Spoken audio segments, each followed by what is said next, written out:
ایک دفعہ میں اور میرا روم میٹ دونوں، ہم دونوں نا فرضی بیمار ہو گئے۔ وہ بڑا تھا بھولا بھالا، میں تھوڑا چست چالاک تھا۔ میں نے کہا طالب صاحب آئیں گے چیک کرنے ضرور، تو میں کچن سے تھوڑی راکھ لایا، اس پر پانی ڈالا، اس پر تھوک ڈال کے الٹی کی ایک شکل بنائی کہ بھائی جب طالب صاحب آئیں گے تو دیکھیں گے الٹی ہے تو یہ تو بیمار ہے۔ وہ جو تھا بیچارہ محمد خان کھچی تھا میلسی کا، وہ بہت سیدھا سادہ تھا، تو وہ ویسے ہی پڑ گیا تھا بھی 6 فٹا۔ اب ہم آپس میں گپے مار رہے ہیں تو میری چھٹی حس بولی کہ طالب صاحب کے آنے کا ٹائم ہو گیا۔ تو میں تو چپ کر کے نا کروٹ بدری، رضائی اوپر، سردیاں تھیں، رضائی اوپر لے کے پڑ۔ تو جب محمد خان نے دیکھا میں نے رضائی لے لی، اس نے بھی لے لی۔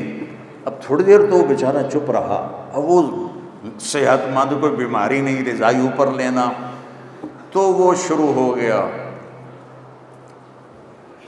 گلاں دل دیاں دل وچ رہ گئیاں شمع پہ گئیاں۔ یہ گانا، یہ ہمارے زمانے کا بڑا مشہور گانا تھا۔ میں اپنے school, college, government college central model کا بہترین ٹاپ سنگر تھا۔ جب ہماری میوزیکل پروگرام ہوتے تھے تو ہر لڑکا ایک دفعہ آتا تھا، مجھے 2 دفعہ بلاتے تھے۔ اچھا اب لوگ ایسے رضائی گلاں دل دیاں دل وچ رہ گئیاں شمع پہ گئیاں، 2 دفعہ ہو گیا۔ اب تیسری دفعہ طالب صاحب انٹر ہو گئے، اس کو نہیں پتا، تو گلاں دل دیاں دل وچ طالب صاحب نے رضائی اٹھا لی، جو پھر ڈنڈے پڑے اس کو ڈگا ڈگ۔ میری طرف دیکھا تو راکھ پڑی ہوئی تھی، پانی تھوک شوک کا، اے تو بیمار ہے، وہی الو، وہ تو بہانا کیتا، چل اٹھ کپڑے پا۔ وہ کپڑے کیا پہنتا، وہیں سے بھاگا اور گھر چلا گیا۔ بچوں علم ذوق سے آتا ہے، علم محنت سے آتا ہے۔ تو میرے دین صرف یہ نہیں کہتا کہ مصلی پہ بیٹھ جا، میرا دین کہتا ہے دنیا میں بھی ٹاپ کر، دین میں بھی ٹاپ کر۔ دنیا کو بھی ہم خود تراشتے ہیں منازل کے سنگ میل، ہم وہ نہیں ہیں جن کو زمانہ بنا گیا۔ اپنی زندگی کو خوبصورت بناؤ، اور کل کو آپ کی شادیاں ہونے والی ہیں، بچے جوان نکلتے، شادی ہوتی ہے۔ میری آخری بات سن لو، کائنات کا سب سے خوبصورت رشتہ خامند اور بیوی ہے۔ کائنات کا سب سے خوبصورت رشتہ خامند اور بیوی ہے۔ اس کی اہمیت والدین سے زیادہ ہے، اولاد سے زیادہ ہے، چاچے تائے سے زیادہ ہے، دادے دادی نانے نانی سے زیادہ ہے، ساس بہو سے زیادہ ہے۔ جوائنٹ فیملی سسٹم کی وجہ سے یہ رشتہ برباد ہوا پڑا ہے اور تباہ ہوا پڑا ہے۔ آپ تو انجینئر ہو، آپ چیزیں بناتے ہو، جس ڈائی میں چیز بنتی ہے وہ ڈائی کی کتنی حفاظت ہوتی ہے، جس ڈائی میں مرسڈیز بنتی ہے اس کی کتنی نگرانی ہوتی ہوگی، جس ڈائی میں رولز رائس بنتی ہے اس کی کتنی نگرانی ہوتی ہوگی۔ مثال دے رہا ہوں، جس ڈائی میں بوئنگ جہاز بنتا ہے اس کی کتنی نگرانی ہوتی ہوگی، اور ان کی کیا قیمت ہے، کچھ سال کے بعد لوہا ہوتی ہیں۔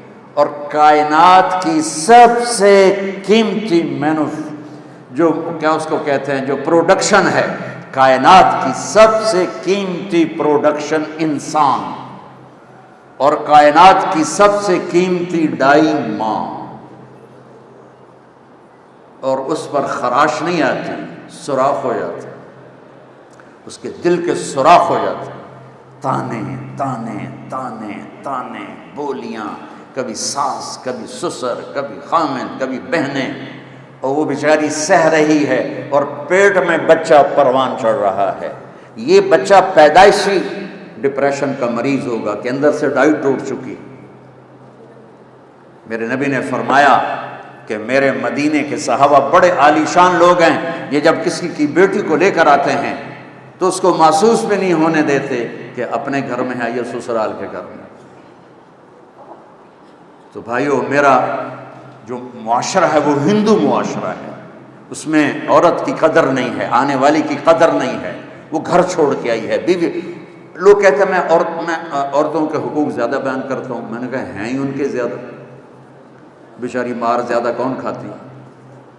کوئی گھٹ وادی ہوئے گا جڑا سوٹا بیوی دا کھاوے، باقی تو سارے بیویاں نوں سوٹے مار دیں۔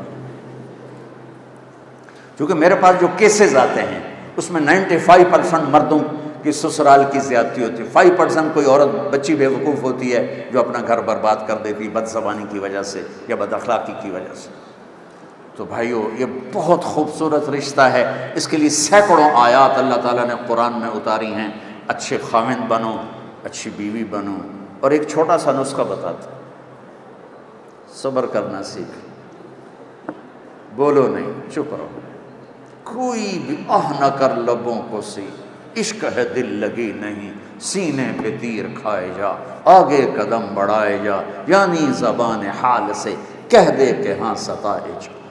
صبر کرنا سیکھ لو، جواب نہ دو، اللہ کی قسم چپ رہنا بہت بڑا جواب ہے، اللہ کی قسم چپ رہنا بہت بڑا جواب ہے، اللہ کی قسم چپ رہنا بہت بڑا۔ ان بیٹیوں سے خاص طور پر کہتا ہوں کہ ہمارا سسرالی معاشرہ بہت سخت ہے، بہت سخت ہے، زبان بند کرنا سیکھ لو، تمہارے صبر پر تو اللہ دروازے کھولے گا، بولنے پر مزید لڑائیاں جھگڑے۔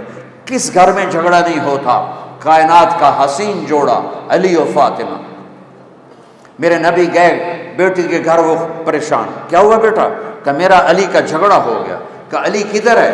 کہ باہر، آپ تشریف لے گئے۔ یہ نہیں کہا کہ میں بیٹی والوں میں داماد کے پاس کیسے جاؤں، ڈھونڈتے ڈھونڈتے گئے، مسجد میں پڑے تھے، وہ ان مٹی لگ گئی تھی، تو ان کو کہا ابو تراب، تراب کے باپ اٹھو، ان کو ہاتھ پکڑ کے گھر میں لائے، اور یہ دیکھو آ کر نا فرش پہ ایسے لیٹ گئے، کچھ نہیں پوچھا علی سے کیا ہوا، نہ فاطمہ سے پوچھا کیا ہوا۔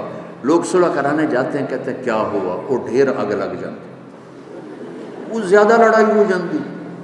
تو میرے نبی نے نہ فاطمہ سے پوچھا نہ علی سے پوچھا، یوں کر کے لیٹ گئے، ادھر علی کو لٹایا، ادھر فاطمہ کو، علی کا ہاتھ پکڑ کے یہاں رکھا، فاطمہ کا ہاتھ پکڑ کے یہاں رکھا، اور اوپر اپنا ہاتھ رکھ کے فرمایا بولو ہماری صلح ہو گئی۔ سب نے، دونوں نے کہا ہماری صلح ہو گئی۔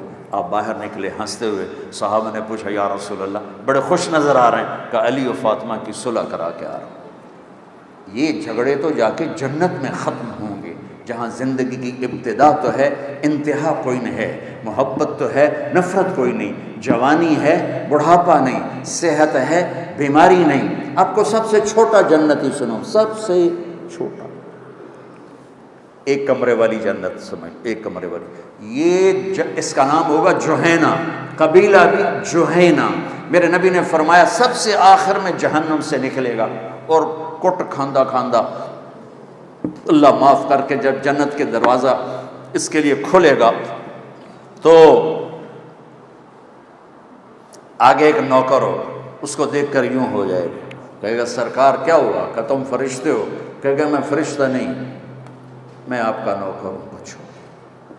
تو آگے چلے گا تو ایسے لائٹ پڑے گی جیسے یہ لائٹ پڑ رہی، تو وہ پھر سجدے میں چلا جائے گا، کہے گا آقا کس کو سجدہ ہے؟ کہا اللہ کو۔ کدھر؟ کا یہ جو نور ہے اللہ کا ہے؟ کہ نہیں، یہ آپ کے گھر کی لائٹ ہے۔ آگے چلے گا 80,000 نوکر اس کو گاڈ آف آنر پیش کریں گے، 80,000 نوکر گاڈ آف آنر، اور کہیں گے آقا آپ کہاں رہ گئے تھے؟ ہم تو انتظار کر کر تھک گئے۔ کہے گا شکر کرو میں آئی گیا جی، بڑے لطر پہ جی میں نے۔ اور اس کے لیے کارپیٹنگ ہوگی، 40 سال اس پہ چل سکے گا۔ آگے ایسے تخت پر سونے چاندی سرخ یاقوت کا تخت ہوگا۔ ہائٹ کتنی ہو جائے گی؟ 130 فٹ، 130 فٹ ہر مرد عورت کی ہائٹ ہوگی، جس پر اللہ نے ابابا آدم اور اماں حوا کو پیدا کیا۔ ایک دفعہ نوجوان کہنے لگا ایڈے بڑے قد نو لے کے اسی کی کرنا ہے؟ میں نے کہا تیرا تو قد ہے 5 فٹ 8 انچ، اور جب تو جنت میں جائے گا تو حور کا قد ہے 130 فٹ۔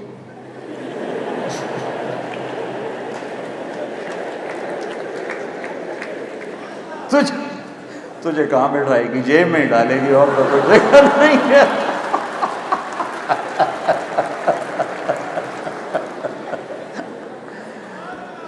دیکھو بیٹو بیٹیو، ہمارا culture boy friend girl friend نہیں ہے، ہمارا کلچر شادی ہے۔ نکاح ہے اور ماں باپ کی رضامندی کے ساتھ ہے۔ اور ماں باپ سے کہتا ہوں اللہ کے واسطے اولاد کی چاہت کا خیال کرو، جنہوں نے زندگی گزارنی ہے۔ قبول کیا ماں تو نہیں کہتی، بیٹی کہتی، قبول کیا باپ تو نہیں کہتا، بیٹا کہتا ہے۔ تو جس نے قبول کرنا اس کی چاہت تو نہیں، بس ایتھے ہی کرنی، نہیں تو جا ایتھے ہی کرنی، نہیں تو جا اپنے برادری میں کرنی، باہر نہیں کرنی۔ یہ بت توڑ دو اللہ کے واسطے، اپنے بچے بچی کی پسند کا خیال کرو۔ اور بچوں سے کہتا ہوں اتنے باغی نہ ہو جاؤ کہ کورٹ میں پہنچ جاؤ کہ ہم سول کورٹ میرج کر لیں گے، اگر ماں باپ نہیں مانتے ہم کورٹ میرج کریں گے۔ ماں باپ کی دعا نہ ملی تو کامیابی نہیں ملتی ہے۔ ماں باپ سے کہتا ہوں یہ اتنی شدت نہ دکھاؤ کہ تمہاری اولاد پس کے رہ جائے۔ جس نے کہنا ہے میں نے قبول کیا، اسے قبول ہی نہیں تو کیسے زندگی نبھے گی؟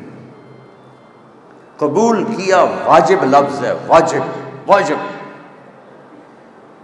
کنواری لڑکی سائن کر دے تو یہ قبول کیا ہے، اور بیوہ یا مطلقہ کی شادی ہو رہی ہو تو سائن کافی نہیں، اسے زبان سے کہنا ہوگا قبول کیا، مرد کو کہنا ہوگا قبول کیا۔ تو جو قبول کر رہا ہے اس کو تو دیکھو کہ کیا اس کو پسند بھی ہے کہ نہیں۔